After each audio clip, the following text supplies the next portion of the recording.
part two of I'm reading from the new translation of the Jehovah Witness Bible. Why I'm not a Jehovah Witness. So I'm reading there's a part two now of it that's saying that hell is not existence. Hell is a grave. But in grave, why are you feeling pain in grave? Can you answer that, Jehovah Witness? Why are you feeling pain?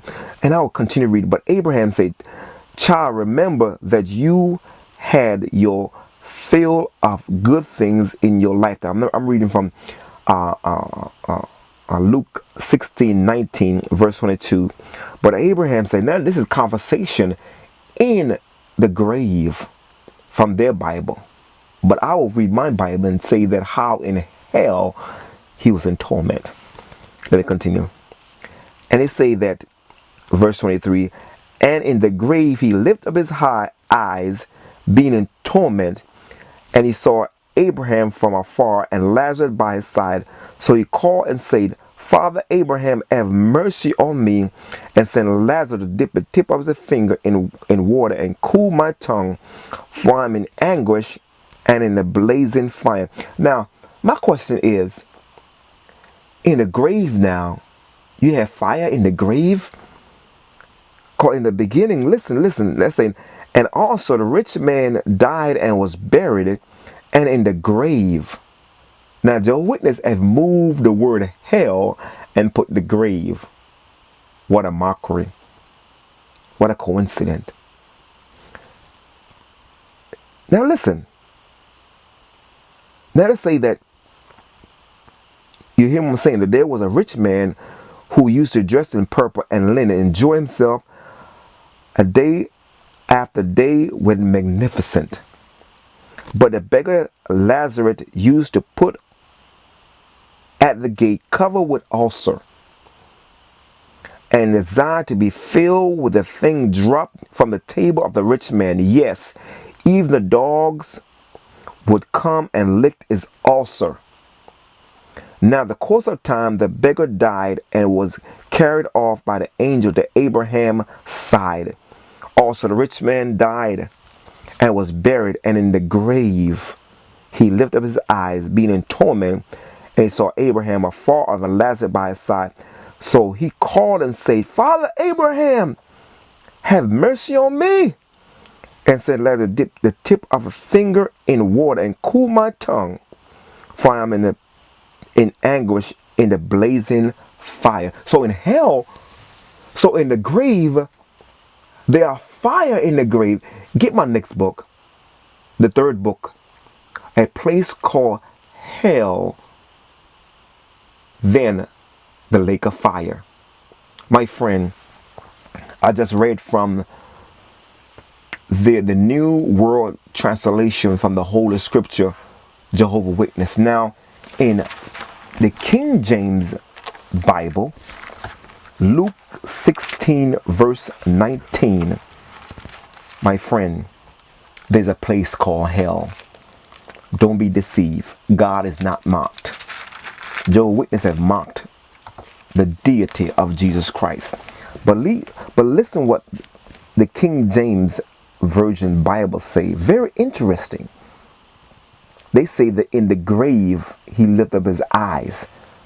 But what does that have to do with anything, they might ask? My friend, my brother, my sister, listen carefully from the King James Version Bible. It say that there was a certain rich man which was clothed in purple and fine linen, and fared sumptuously every day.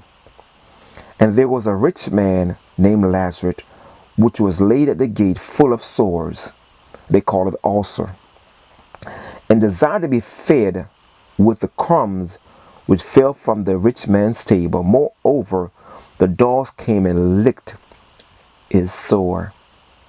If you are like this, you're going to end up in hell also. You have the world good and see your brother in need and shut up your heart of compassion. And it came to pass that the beggar died and were carried by the angels into Abraham's bosom. The rich man died also. Now the rich man or woman, you're going to die. And was buried. And in hell, they say the grave. But in King James Version, it say that in hell, he lifted up his eyes, and being in torment, and seeing Abraham afar off. So you can see in hell. And Lazarus in his bosom. And he cried and said, Father Abraham. So he knew the scripture. He knew who was Abraham. Have mercy on me. Now you are crying in hell to have mercy on you, and you was clothed in purple and fine linen and fear sumptuous every day. Now you are crying in hell for Abraham to send Lazarus, the man that was at that man's gate, and the dogs came and licked his sore. Jehovah Witness called it ulcer. And send Lazarus that he may dip the tip of water in water and cool my tongue, for I'm in torment in this flame. So you're saying to me that in the grave there are flame in the grave. There are flame in the grave, but in hell, verse 23 says, and in hell he lifted up his eyes. But Father Abraham said, Son, now in hell you have memory. He says, Son, remember that thou in thy lifetime receiveth thy good thing, and likewise Lazarus evil thing. But now he is tormented. Now, let's read it again. But Abraham said, Son, remember that thou in thy lifetime received thy good thing, and likewise Lazarus evil thing, but now he is comforted. So my poor brothers and sisters, you are going to be comforted in a second life, and thou art tormented. All those folks that see your brother and sister, you are in need, and close your bowels of compassion. Oh my brother, oh my sister. Verse 26, and beside all this, between us and you, there's a great gulf fixed, so that they which would pass from hence to you cannot, neither can they pass to us.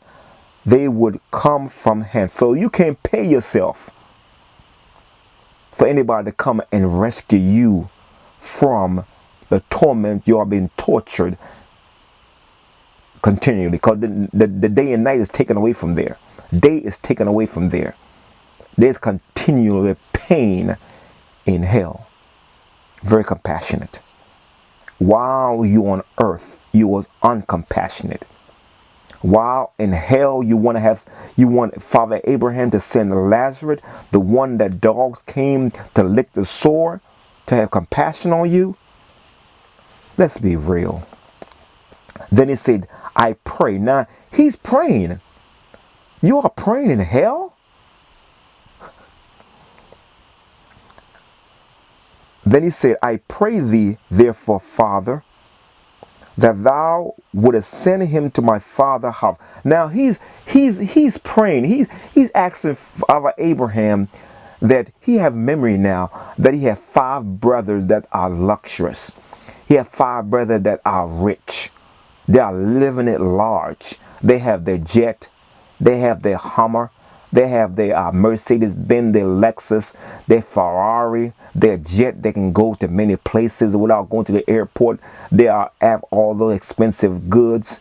They are Illuminati, pay their way. They have contract with Illuminatis. They become Illuminatis. My friend, cancel that contract with the Illuminatis.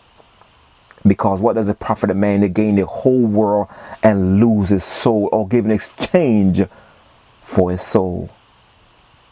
My friend, the Bible says, call you a fool,